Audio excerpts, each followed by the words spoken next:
If you've ever tried to look up what Bitcoin actually is, really tried, you've probably ended up more confused than when you started. Blockchain, decentralized ledger, peer-to-peer network, cryptographic hash functions. And at some point you closed the tab, told yourself you'd come back to it later, and didn't. That's not a you problem. That's a bad explanation problem. So this episode is just the explanation, the real one, the one that actually sticks. No jargon, no assumed knowledge, just what Bitcoin is, how it works, and why it's different from anything that existed before it. Let's go. Before we can explain Bitcoin, we need to back up even further. Because to understand why Bitcoin exists, you need to understand what money actually is. And I don't mean in a philosophical sense. I mean practically. What is it doing? Money is a system for keeping track of value. That's it. It's a way of recording. She did work, she gets this. He sold that, he gets this. She owes this much, she's paid it back. It's a giant shared agreement about who has what. For most of human history, that agreement was backed by something physical. Gold, silver, something you could hold that had inherent scarcity, meaning you couldn't just make more of it whenever you felt like it. Then we moved to paper money, and paper money was originally just a promise, a note that said this piece of paper represents a certain amount of gold sitting in a vault somewhere. You could, in theory, go and collect it. But then, over time, governments stopped backing their money with gold, and the money became something else entirely. Not a claim on anything real, just a shared agreement. We all agree this piece of paper is worth something, and so it is. Which works, until someone starts printing a lot more of it, and then the agreement starts to fray. Now, most money doesn't even exist as paper. It's just numbers in a database. A number that goes up in your account when someone pays you, and down when you spend. The bank is keeping the record. You're trusting the bank to keep it accurately. You're trusting the system. And most of the time, that's fine. But the question Bitcoin asks is, what if you didn't have to? It's 2008. The global financial system is collapsing. Banks that were supposed to be the safest institutions in the world have taken on enormous risks with other people's money, and it's all unraveling at once. Not small risks, not miscalculations, bets, enormous, complicated bets on the housing market, packaged up, sold on, repackaged, sold again, until nobody really knew what anything was worth anymore, and then the whole thing fell over. People lost their homes, lost their savings, lost jobs they'd had for 20 years, regular people who had nothing to do with those bets, and no idea they were even being made. Governments step in. They bail the banks out, with public money, meaning with your money, and your parents' money, and your grandparents' money. The banks made the bets. Everyone else covered the losses, and many of the people who caused it kept their jobs, kept their bonuses, and carried on. Into this moment, someone, or a group of people, using the name Satoshi Nakamoto, published a document, 9 pages, describing a new kind of money. The very first Bitcoin block, the very first entry in that shared notebook, contained a hidden message, a headline from the Times newspaper dated the 3rd of January 2009. It read, "Chancellor on brink of second bailout for banks." It wasn't an accident. It was a timestamp and a statement. This is why we built this. This is what we're offering an alternative to. Money that didn't need a bank. Money that didn't need a government. Money where the record of who owns what isn't kept by any single institution that could be corrupted, hacked, bailed out, or shut down. Money where the rules couldn't be changed by whoever happened to be in power this week. That document became Bitcoin. And what makes it work, what actually makes any of this possible, is one very elegant idea. Let's go back to the notebook.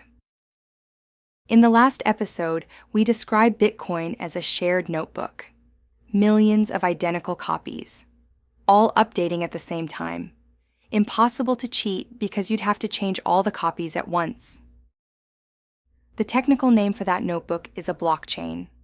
And now that you understand what it's actually doing, that word makes sense.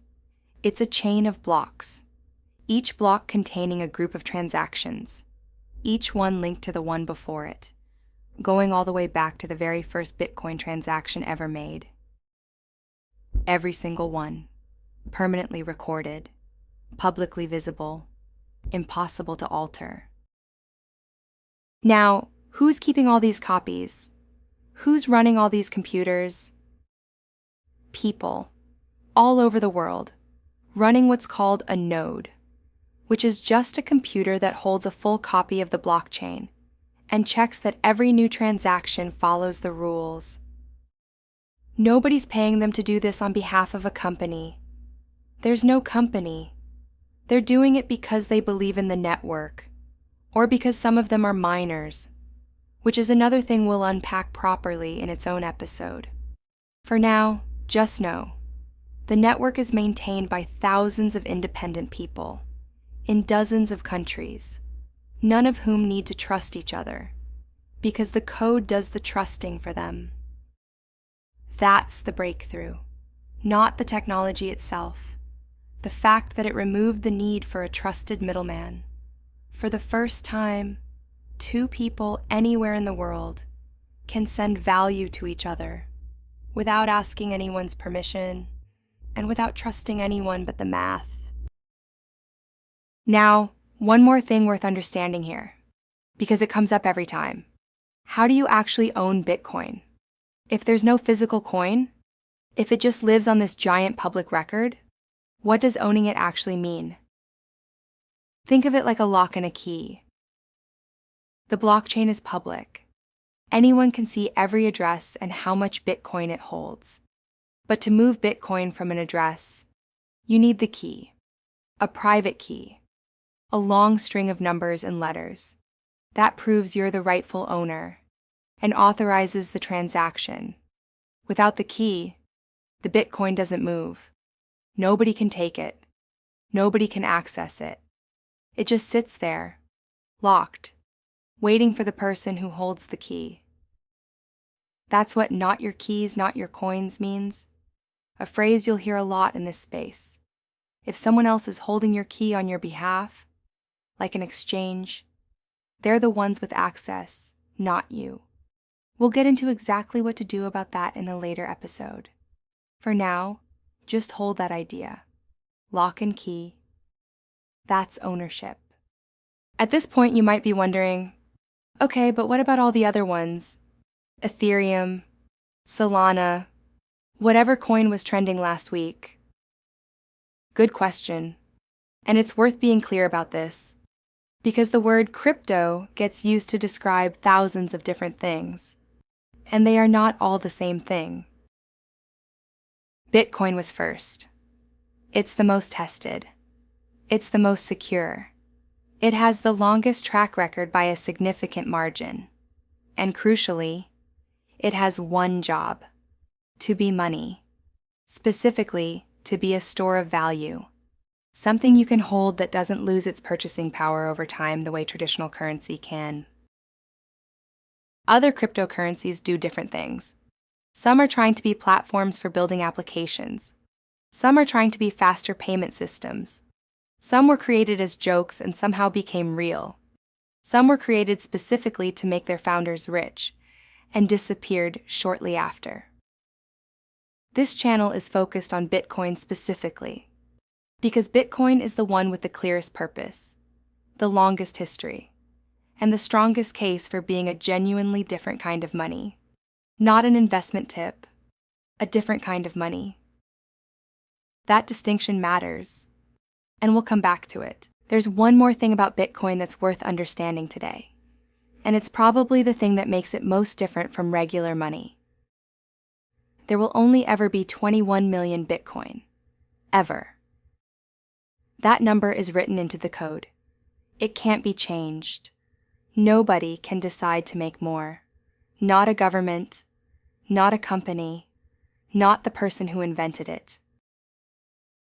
Compare that to regular money. Governments can, and do, print more of it. Sometimes for good reasons, sometimes not. But every time new money is created, the money that already exists becomes worth slightly less. Your savings buy a little bit less than they used to. The cost of things goes up. That's inflation. And it's not an accident. It's a feature of how the system works. Bitcoin can't be inflated away, because nobody can make more of it. 21 million. Fixed. Forever. And here's something that makes it even more interesting. Those 21 million Bitcoin aren't all available yet. They're being released slowly, over time, as a reward to the people running the computers that maintain the network. And roughly every 4 years, that reward gets cut in half. It's called the halving, and it's also written into the code. Automatic. Predictable. Nobody decides it. It just happens. Which means the rate at which new Bitcoin enters circulation slows down over time, getting smaller and smaller, until around the year 2140, when the last fraction of a Bitcoin will be released. And that's it. No more. Ever. Compare that to any central bank in the world, where supply decisions happen in closed-door meetings, based on politics and economics, and whoever's in charge that decade. Bitcoin's supply schedule was decided once, in 2009, and nobody's touched it since. Now, does that mean it's without risk? No. The price goes up and it goes down, sometimes dramatically. We'll talk about that properly too. But the supply is fixed, and that's genuinely new. In the entire history of money, that has never existed before. So, let's bring it together. Bitcoin is a form of money that lives on a shared public record, maintained by thousands of computers around the world. Nobody owns it. Nobody controls it. Nobody can change the rules. Nobody can make more of it. It was built in response to a financial crisis by someone who believed the system was broken and who wanted to offer an alternative, not a company, not a product, an alternative. And it's been running, without interruption, without a CEO, without a head office, for 16 years. You don't need to be an expert. You don't need a finance degree. You just needed someone to explain it properly. Now you have. Bitcoin for girls, the building of a beautiful future. See you next episode.